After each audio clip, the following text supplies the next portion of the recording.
All these people thirst for knowledge, and they could get it from a device which ruthlessly demands the attention of millions, a machine capable of slinging images and sounds into every home in the land. TV could teach you a new language, parade the entirety of history in front of your face, or it could simply distract you with brightly coloured bibble. We all want to fill our brains with information, yet only few of us know as much as we think we know. How much do you know? What, of the whole thing? About 20%, 25%. OK. What did everyone in the world do yesterday? I don't know. You don't know any of that, do you? No. How many atoms are there in the floorboards you're standing on? Do you see what I'm getting at? Yeah. Maybe we never really learned anything from TV, but were simply transfixed by it, like apes dazzled by technology. This week, how TV ruined your life by trying to actually tell you stuff. Don't say it didn't, it did.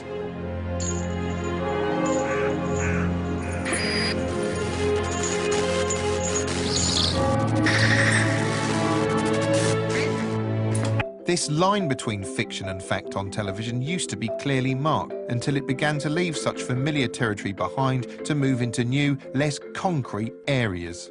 Viewers generally believed what they saw on screen, even though TV occasionally told entertaining fibs, such as the famous Panorama report on the Italian spaghetti harvest. But in 1977, Anglia TV went several leagues further with Alternative 3, a sophisticated hour-long hoax in the style of an existing documentary strand called Science Report.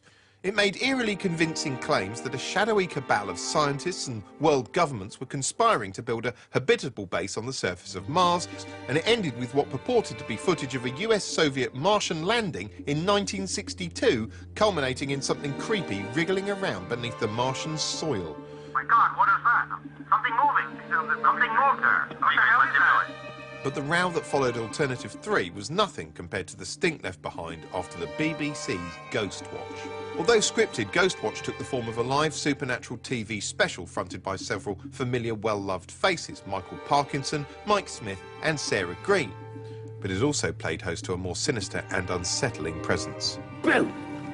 I bet that scared you, didn't it? No, this is not a mask. This is Great Charles Live, you lucky people. Oh, and there was also a ghost, an evil spirit known as Mr. Pipes, who, it was alleged, was causing simply dreadful goings-on in a North London home.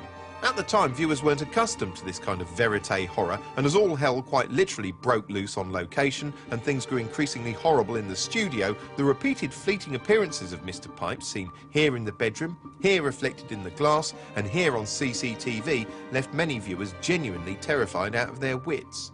In the days before Sky Plus, it wasn't possible to rewind and check that you'd seen what you thought you'd just seen, and Ghostwatch knowingly toyed with viewers, replaying footage of one of Pipes' appearance later with him missing, so that viewers would start to think they were seeing things.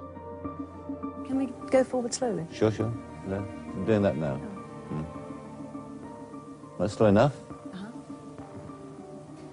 I can't see anything now myself. False alarm? Things reached a chilling conclusion as it transpired the broadcast itself was acting as a nationwide séance channeling evil forces, and Michael Parkinson was left wandering around an abandoned studio like a Yorkshireman possessed.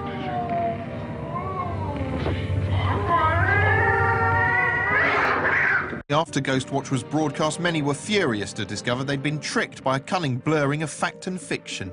You used factual presenters. You meant people to be deceived. You toyed with the emotions of the audience because the audience weren't actually sure, or I wasn't, actually sure if it was fact or fiction. Ghostwatch had confused people by being a piece of fictional entertainment masquerading as fact. Shortly afterwards, a new genre in which fact masqueraded as fictional entertainment rose in popularity.